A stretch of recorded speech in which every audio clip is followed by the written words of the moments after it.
Hello everyone, my name is Derek Mitchell. I am the president of the National Democratic Institute in Washington, D.C. I will be your host for NDI's new DemWorks podcast series. For more than 35 years, NDI has been honored to work with thousands of courageous and committed small d Democrats around the world to help countries develop democratic institutions, practices, and skills. Over that period, we have worked in more than 150 countries.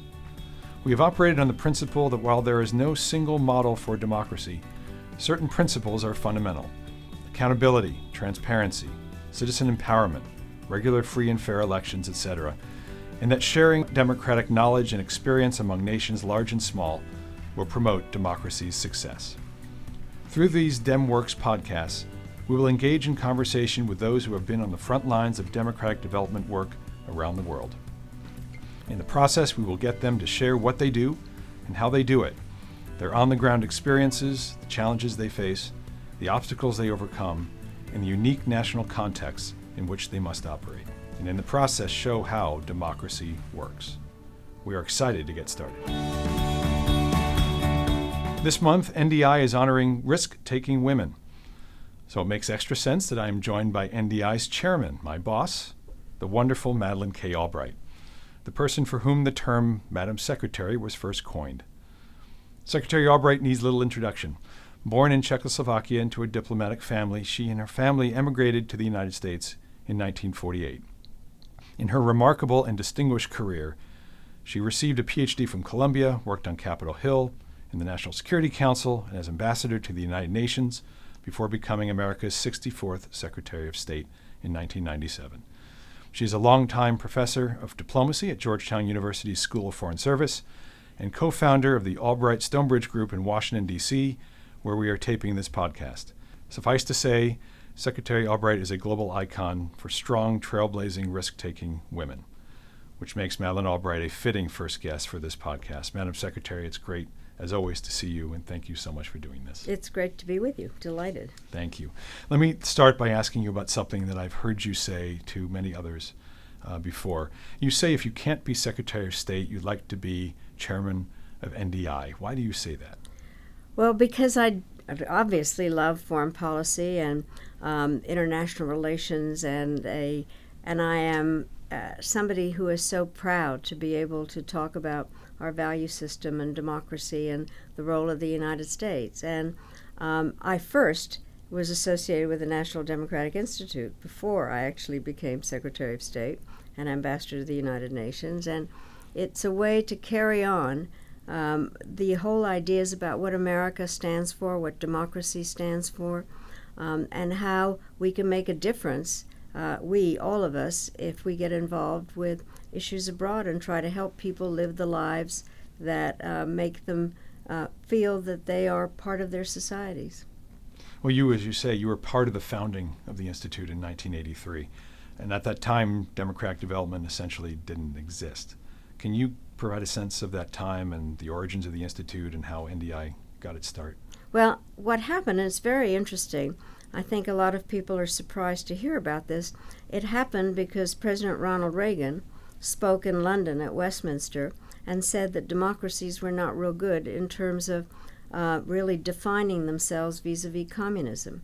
So he came back to the United States and he started the Endowment for Democracy that has 4 institutes: Democrats and Republicans, business and labor, kind of the warp and woof of our country.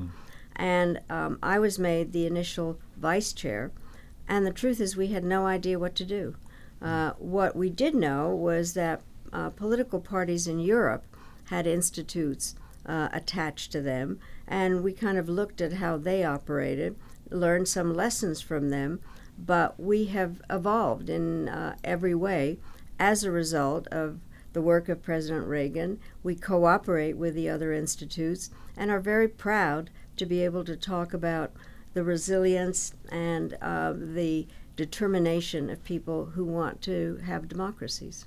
So how did you see NDI evolve over time then? I mean, were there turning points? Were there moments that sort of defined how NDI was going to become the NDI that it is today? Well, I think that in the first decade, what really was out there was trying to sort out where we could make a difference, And Chile was the first place that we worked in terms of trying to figure out what to do about Pinochet and his government.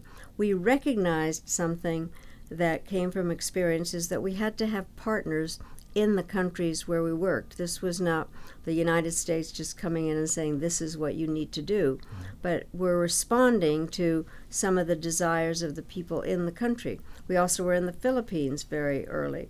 And then what happened was that we were able, and this has been very much the modus operandi of NDI, is to take people from the countries where we've been working to help us in new countries, so that this is not just American democracy, but it is working with other countries that have become democracies and looking at their particular way that they operate. The other thing that we did was, I think people don't know how many foreign visitors come to our conventions.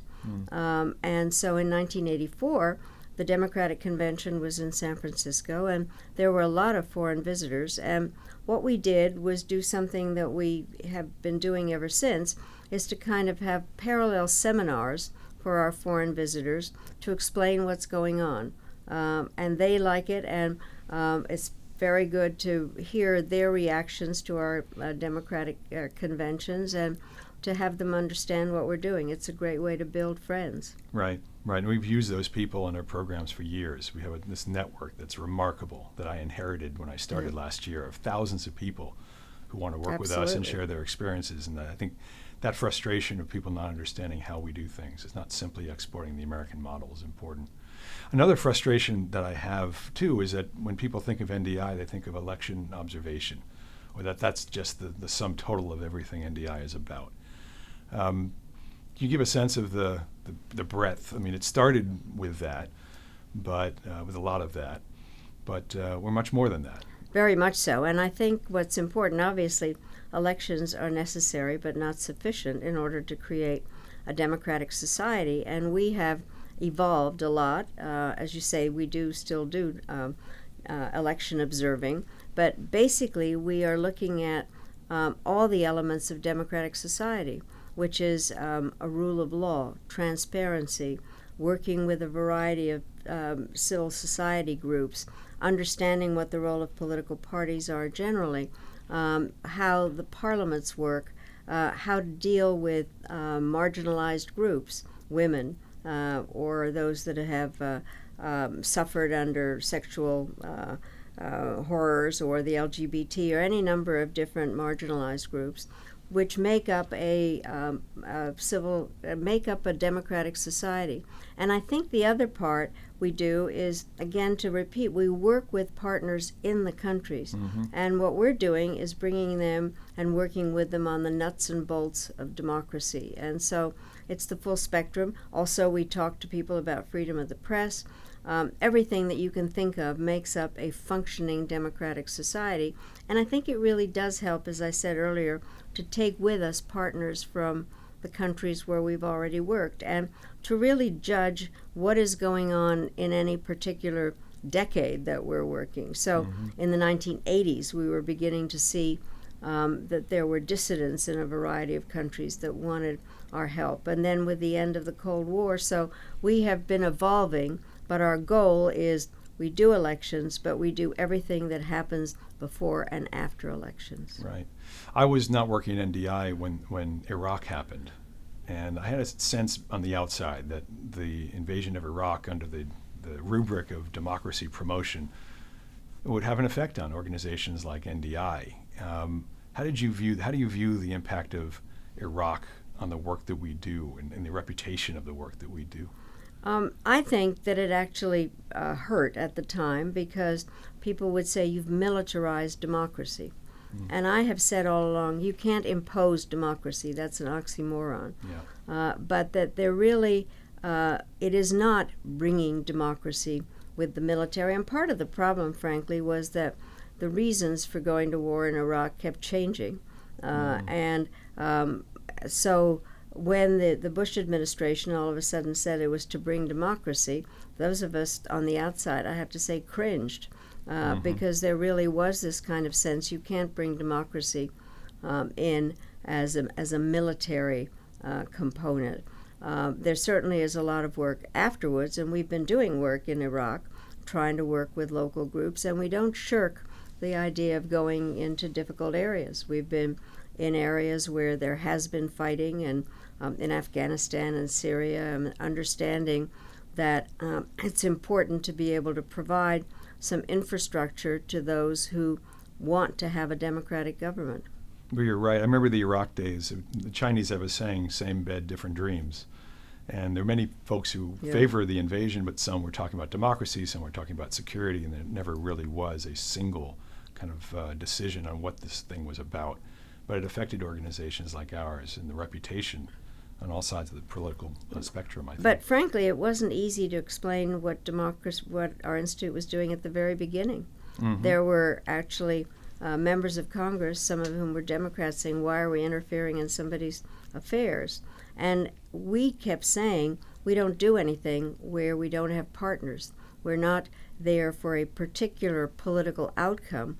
We are there, as I said earlier, to provide the nuts and bolts of democracy, to be able to help those who want to help themselves and who want some advice, not just from us, but from other countries and people that have gone through similar evolutions. Right.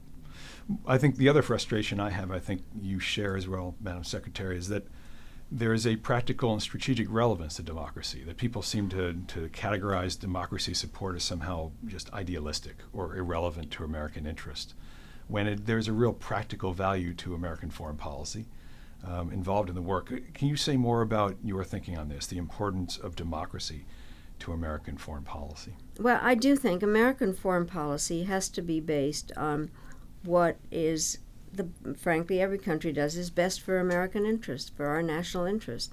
And I think there is no doubt in my mind that the United States is much better off, and our people are much better off, when in fact there are more countries that are democracies, that share our values, that want to help their people. And so I argue for it from a domestic perspective, that it is we, the American people, are able to live in a safer world, are able to have more friends and allies if there are democracies. And I think that I enjoy making that point to people all over the United States whenever I can, that this is not an American imperialist activity, but something that truly does help us and that strengthens America and our devotion to democracy and our desire to see people all over the world be able to have something that we have. I have never liked the thing when people say X people don't want democracy. I think everybody wants democracy because people want to be able to make decisions about their own lives. And that just strengthens what we believe in, our value system. I think it's very good for the American people when you explain it to them. Yeah, I think democracy becomes sort of an ideology. You unpack it, it simply means giving people a voice, giving people oversight of their government, having transparent governments, accountable governments, and some liberty. People in a regular fashion can vote and hold the folks who rule over them accountable. So it's important to explain that. And then when you have that, you have stable societies. Absolutely, and I think that's an essential part. And the other thing that we do know is, and I don't want to inject the fear factor into this, but the bottom line is we do know that unstable countries, unstable governments are petri dishes for people who hate us, and places that the terrorists can find solace. And so I think one can argue very much that it is safer for America to have democratic partners and not to have places that are encouraging those that want to revolt or want to attack us. Right. And of course, from your just personal biography, you're an immigrant to the United States based on the fact that there was fascism and authoritarianism in Europe. So from a personal perspective, you know that people want to stay where they live if they could, but sometimes we're very fortunate in the United States when they don't, including in your case. Now, I do think people do prefer to live in the country where they were born, if they can, in terms of, because they know the language and they have family and everything, which is why when I actually, as you mentioned, I teach, and so I talk about the various tools that we have, and one of them is our assistance programs. so that people are able to live in the country where they're born, and have governments that are transparent, where there's not corruption, and are able to make a living. And so I happen to believe that we should be generous to immigrants, but I do think that it's important to make it possible for people to live where they're born. And it means that democracy has to deliver. Yeah, and I have this exactly, little saying, which is because people want to vote and eat.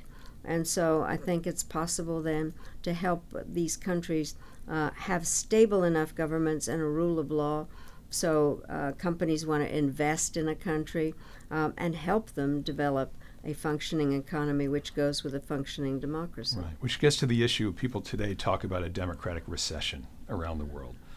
How do you view that, and how does it affect, what is NDI's role in such an environment? There is a democratic recession. I think that if one looks at various polling that is being done, or various places that kind of measure it, we do ourselves at the National Democratic Institute, and I think that it is a problem, because democracy, and this is a part, takes work. I mean, it doesn't just happen overnight. Not easy. And I think that people are anxious, and part of the issue now is, as I mentioned, President Reagan said we didn't know how to define ourselves versus communism. We now are having a problem because there are those out there that are autocrats that are able to say, stick with us, we have very easy answers, we'll get you everything that you want, you just won't be able to talk. But I think that there is a surge in autocratic governments with demagogic leaders who have simplistic answers, and I think that where people feel that they aren't able to move ahead and technology has taken away their jobs, I think that that's the place we need to be, is to explain that it may be a little bit more complicated, but it sure is worth it to have a system where you're able to exist and talk and believe what you want to and read and understand what information is about, versus the quick answers that lead you into a situation where you are in many ways a prisoner of your own country. Yeah, and it's basic human dignity. Yes. I mean, it's really the glory of the state versus the dignity of the individual that's at stake. But you mentioned the authoritarians, the autocrats, peddling their own narratives, often falsely, but saying, just put your trust in us. But they're abetted by new technologies, right? I mean, they're able to use new digital technologies that make it even easier for them to subvert others and to promote their own agendas. I think what's interesting is that there is a mega trend in terms of technology, which clearly has changed everything, and there are very positive aspects to technology. I always love to talk about the Kenyan woman who no longer has to walk miles to pay her bills. She can do it with her mobile phone, and she can have a life and be with her family, or start a business, or run for office, because she's been freed up. So that's the positive. The negative part to technology and the development of democracy is that it has really separated people in a way that they get their information through echo chambers, and they don't really know what to believe, and it's hard for them to really create civil organizations, and so that disarticulation of people makes it hard, and then it's easy for somebody to come in and say, I know your situation's bad and I've got all the answers for you. Right. And my best example of that is Egypt. We know where people were summoned to go to Tahrir Square by social media. They then were not organized enough to run in an election, and the Muslim Brotherhood won. Then Cairo was still a mess. Somebody who wanted to come in and open his stall in a marketplace said, this is such a mess, I want order. And now they have a military government. Right. And so I think we need to understand what the progression of these issues are and say, okay, you're much better off ultimately with a democratic system. Right. And we have to be out there making that case. It's not, as Americans, and it's difficult to see that in our government right now, but I think overall we can play that role in sharing, again, experiences of others to ensure that that voice is out there while others are pitching a different line, more autocratic line. So,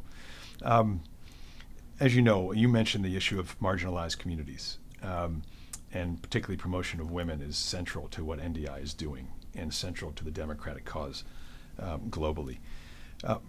From your experience, what would you say are the biggest barriers to women's political participation around the world, and what do you consider the cost to societies of those barriers? Biggest barriers are men, and basically not allowing women to be active participants in their societies, and making it very difficult in terms of not supporting them in the first place, and I think women also not being equal in their societies. So there's a lot to overcome.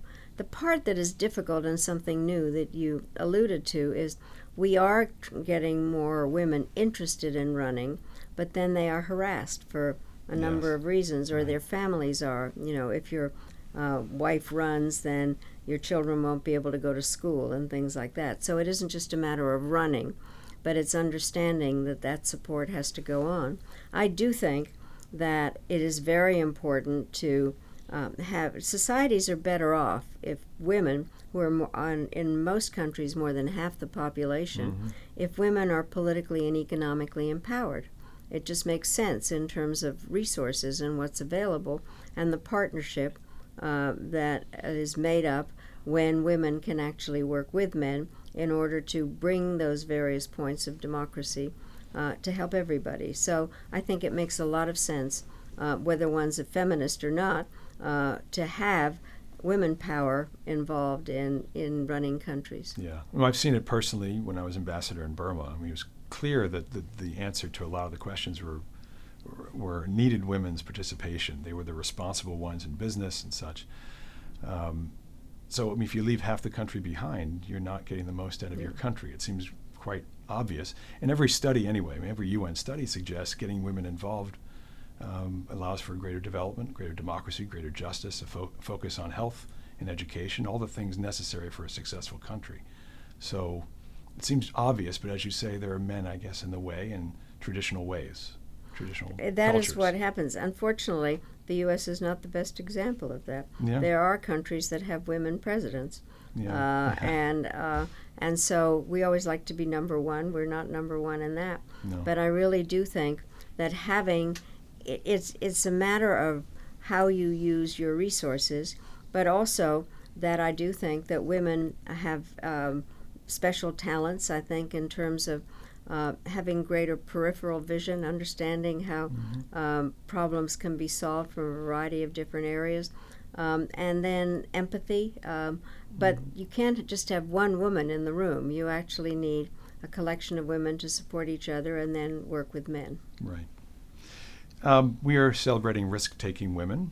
Can you share what you consider your biggest risk that you've taken in your career, in your life? Well, I think my biggest risk actually was when I was in office, and I so believe in the importance of countries being able to make their own decisions and leaders and not having them be terrorized by those who want to kill or ethnically cleanse people they disagree with. And so I think the biggest risk was one when I felt it was very important to go and help the people of Kosovo that were being ethnically cleansed by the Serbs, and people being punished for who they were, not anything that they'd done.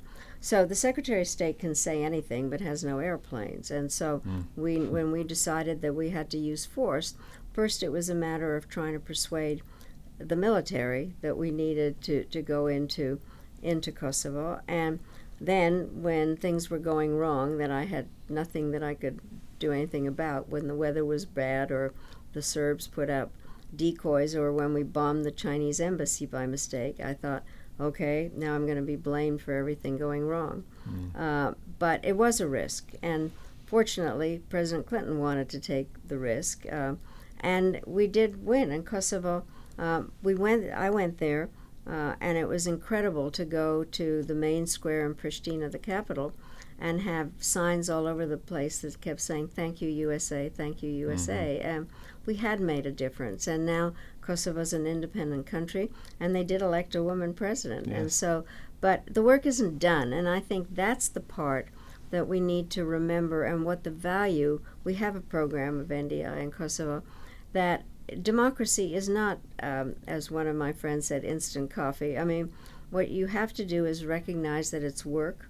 I do think that we can't just do one-off things. Americans are the most generous people in the world, but I think we have a short attention span, that we don't realize that we need to be of help to the countries for a considerable amount of time with other partners. That's I think NDI's strength, is we work with people from other countries. We also are supported by incredibly generous programs from other countries, Right. the British and the Swedes and the Yep. Norwegians, and we're able to cooperate with others because there are countries and people who understand that our mandate and our job is the same. Right. And I think you raised the absolutely essential point that we at NDI need to account for.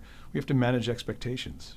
I think the period after the end of the Cold War, the expectation was it's the end of history, the spread of democracy is inevitable, just plant a few seeds, they will just grow over time naturally. When we're seeing the backlash, people, as you say, autocrats have pushed back, technology has caught up, and this is hard. It takes time. There could be steps forward and back, no place for complacency. But we have to manage our own expectations as well as those in these countries of how change happens in these ways, and that it's always a work in progress. I think we're proving that in the United States. Yes, indeed. But I really do think the thing about democracy, you were talking about my background and having come to the United States, and I remember my father saying that he hoped Americans didn't take their democracy for granted, but he talked about the importance of democracy, but also its fragility, its resilient. Two seemingly contradictory points, that it's resilient but also fragile. Right. And I think that it is something that takes work. It's not an event. It's a process, Right. and it requires people to be a part of it, and building the institutional structures that respond to what the people want, not to get kind of lured by the siren song of a demagogue who says, "I've got all the answers for you." Right. Because democracy requires people. Yeah, and that gets to the point we made earlier about elections and NDI being viewed as the elections place or such, that what we do is all about elections being an important event, but it's a culture, it's a mindset. It is the institutions and processes, but it's much deeper.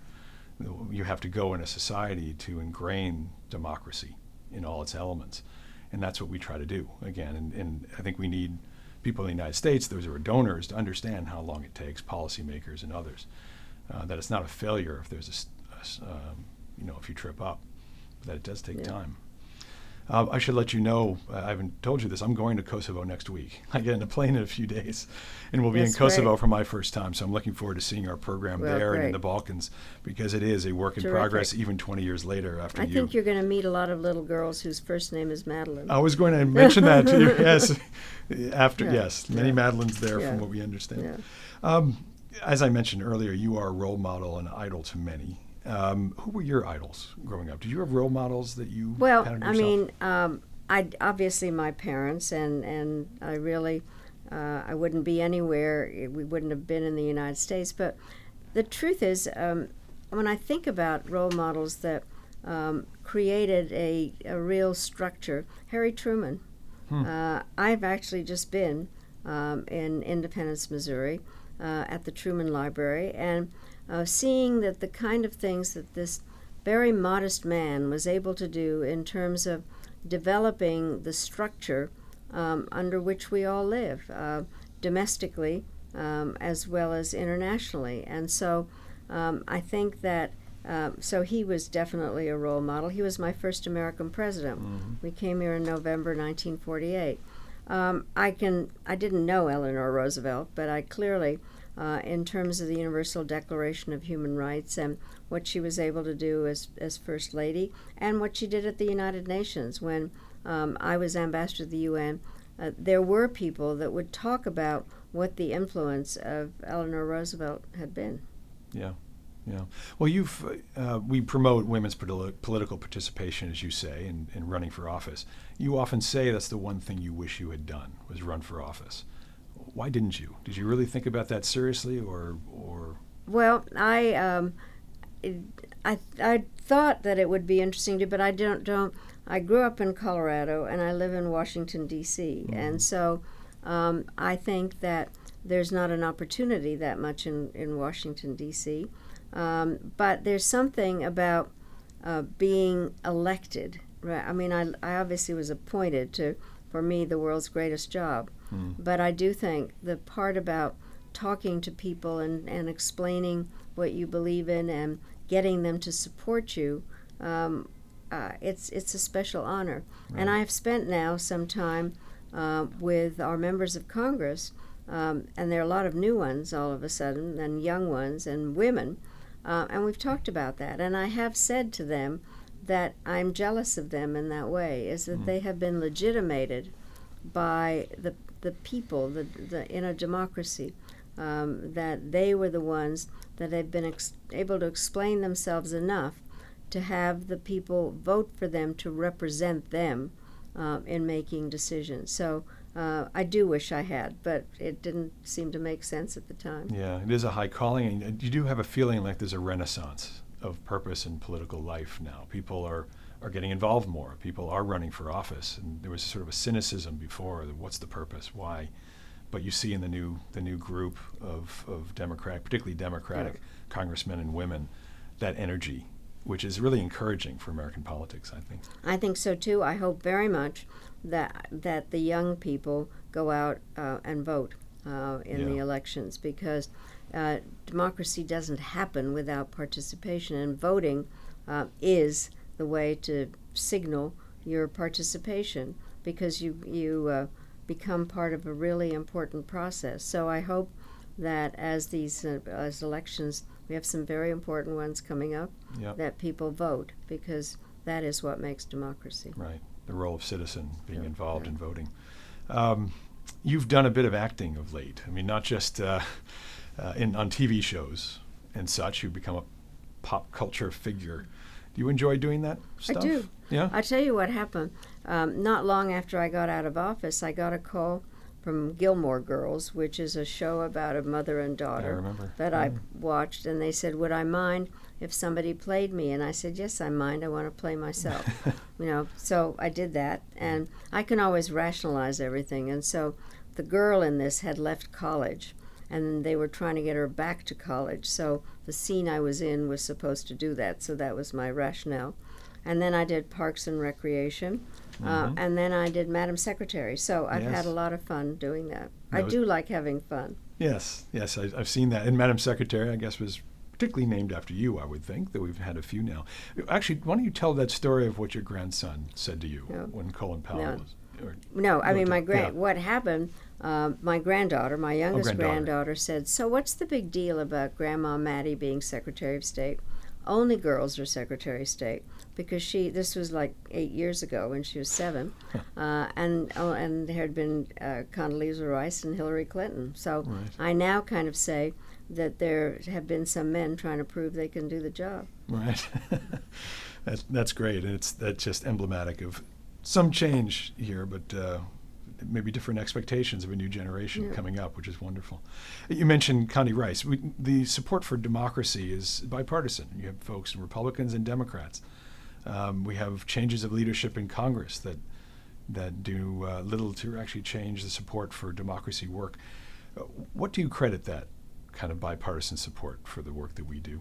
Well, I think that when we have a chance to explain what we're doing, I do think that there are people on both sides of the aisle that really understand the importance of democracy to the United States, as I said earlier, why it's good for us. My partner in a lot of this until recently was Senator McCain, who, having been a military hero who spent a lot of time in prison in Hanoi, was an incredible partner in talking about why he'd fought for democracy in the first place, but what happens when you've lost it, and then able to explain why it's good, not only when you're abroad, but to his colleagues. I think he played a great role. I agree. And I do think that there is an understanding, and I have to say, sometimes you spend time explaining it as being good for America, which is what I believe, but there also are members of Congress who had been members of the Peace Corps or had studied abroad or have some background of their own in which they've seen the importance of having democratically based governments in countries around the world. And it's very interesting to work with members of Congress who are open to the idea that democracy is the best form of government and that we should do everything we can to help partners in the other countries. Right. Well, I mean, both you and Senator McCain were just, there's, again, icons of American leadership and the face of America globally. Can you just say something about why is American leadership, in your view, so important? U.S. leadership in the world? Well, I do think that, I think America, I do believe America's an exceptional nation, composed of a lot of immigrants. Everybody came here, and feeling that there was a sense of responsibility. And on democracy, especially, Woodrow Wilson wanted to make the world safe for democracy, and talked about that a lot at the end of World War I. We're at the 100th anniversary of the end of World War I, plus 1 year. And I think that America's role is very important. I do think one of the things I've said is America is an exceptional nation, but we can't ask that exceptions be made for us. And therefore, I think America's role in the world has to be one which respects freedom and democracy and doesn't try to impose it, is not dictatorial, does not give phony answers in terms of solutions, and understands that our strength is based on partnerships, that we can't do everything alone, and that it isn't the fact that we tell everybody what to do, but that our value system and our approach to things is attractive to those that, one, need democracy, and to those that are democracies already and find strength in helping others. But, we all have our backgrounds, and I know that in my life it has always been essential. When America's present, good things happen, and when we are AWOL, it's a dangerous time. Amen. I have to ask this question. I think few people will know that in 2016 I asked you to take part in a fundraiser during the Hillary Clinton campaign in partnership with Max Weinberg, who many people may know is a drummer of the E Street Band. He happened to be my landlord at the time here in Washington, and you were my boss. And you told me that you were nicknamed Sticks. I have to ask, is that true? Because I had you drum at the end of it with Max. Yeah. And then you said you were nicknamed Sticks. Okay, well, this is a longer story. What happened was that we were out of office, and I went to state dinner at the White House for the Chinese. And Chris Bodie, who is a trumpeter, played there and was just brilliant. And then what happened was that I was friends with the people that were sponsoring his concert at the Kennedy Center. And so, and I had met those people through, by the way, you were a great ambassador, but I think our best ambassador is jazz. Yes. And yes. So I got very involved with the Thelonious Monk Institute that helps young people get into jazz. And so the people that sponsored Chris Bodie at the Kennedy Center said, let's go down and see him before the concert, because afterwards he'll just be mobbed. So we go down, and he says, sometimes when I have somebody of note in the audience, I ask them to come play drums with me. Will you do that? And I said, yes. I've never played drums, but I did go down and I played drums with Chris Bodie. And then what happened was the Thelonious Monk Institute always chooses one instrument to honor on a particular year. And so on that year, drums were the chosen instrument, and I got a prize from the Thelonious Monk Institute, and Aretha Franklin sang Respect to Me. And I goodness. played drums again, and that's when they gave me the drumsticks, and they said, from now on you can call yourself Sticks. And I have those sticks back in my room. So it is true. Yes, You never absolutely. lie. You never lie to me. No, So that's great. yeah. I didn't know that full story. Yeah. That's absolutely wonderful. One final question. I noted at the opening, I've mentioned this is the month we're honoring risk-taking women. We hosted the Madeleine K. Albright Luncheon here in Washington, which we do every year with that theme. You yourself are an inspiration to many young women and girls everywhere. What is your message to them, all those young women who admire you, especially about taking risks, and what advice would you give them? Well, I think, first of all, you don't accomplish anything if you don't try. I think that is a very important part. And there are any number of people that have spoken about, if there's nobody on your way, you're not doing anything. Mm-hmm. Robert Kennedy said that. But I also have said, especially to young women, that they have to be prepared. It's a lot of work. Mm-hmm. There is no room for mediocrity, but also that they have to have confidence in themselves. That you can't kind of say, I don't have the skill to do this, or I'm told I can't do it. So it's a combination of developing the skills and then deciding and working hard, and then deciding you're going to go forward. But it's always better if there are other women supporting you. Right.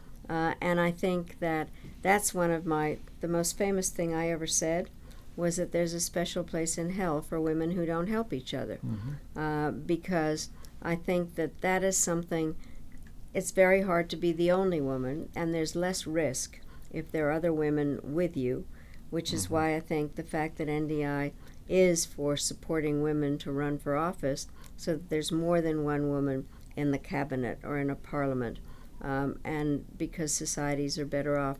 But you do have to take risks, but you have to work hard. It does no good if you don't have the skills to do the job. Right. And let me I'll just add or amend what you say, that famous statement you make about women supporting other women. There's a special place in hell for men who don't support women, because women are your sisters or your daughters or your mothers. It's just, if you care about your country, you care about your society, and you don't support women, then you really are not, you're not helping your country, or you're not helping your families or your society. So indeed, women need to support other women. Everyone needs to support women. Madam Secretary, thank you so much for My sharing pleasure. this. I'm very glad you're doing these. Thank you. And of course, your leadership at NDI. If there's one indispensable person, the heart and soul of our organization, it is you. And thank you so much for that leadership. I have been joined by NDI Chairman, the incomparable Madeleine Albright. This is the first DemWorks podcast, but you can discover more about risk-taking women going forward through our DemWorks videos and podcasts. Please share NDI's DemWorks podcasts and videos on social media to help amplify the voices of these heroes of democracy. Please also go to our website, www.ndi.org, for more details about NDI and its work, including our new 35th anniversary report fresh off the presses. And while you're there, sign up for our monthly newsletter. I'm Derek Mitchell. This has been DemWorks. Thank you for listening.